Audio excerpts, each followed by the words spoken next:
جھوٹ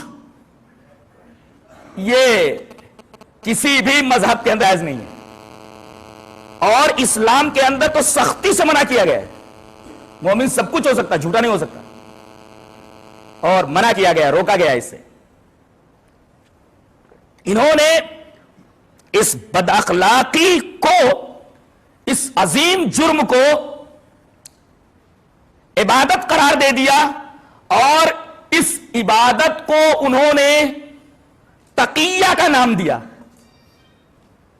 اور ضرورت کیوں پڑی اس کی وجہ بتاتا ہوں کہ یہ پیشوا لوگ، بڑے بڑے لوگ اور اماموں کے حواری لوگ، یہ اماموں کے پاس آ کر کے بیٹھتے، اور جب ان کے پاس سے اٹھ کر باہر جاتے تو لوگ پوچھتے کہ آپ تو ان کے حواری ہیں، آج اماموں نے کیا کہا ہے؟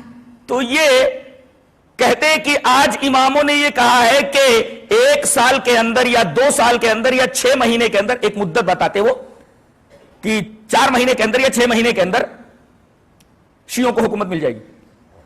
اور وہ مدت جب گزر جاتی اور وہ بشارت پوری نہیں ہوتی تو عوام ان پیشواؤں سے پوچھتی کہ بھئی اماموں نے کہا تھا کہ 4 مہینے کے بعد شیعوں کو حکومت مل جائے گی، 4 مہینے تو گزر گئے۔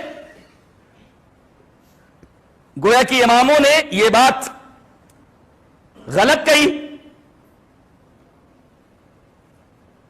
تو وہ کہتے کہا مار کر کہ اماموں نے خیرات نورہ کیا ہے۔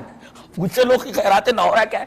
تو اس طریقے سے انہوں نے طرح طرح کی چیزیں ایجاد کی۔ تو یہ بھی تقیہ کی ایک قسم ہے، جھوٹ بولنا، جبکہ یہ چیز کسی بھی مذہب میں جائز نہیں ہے۔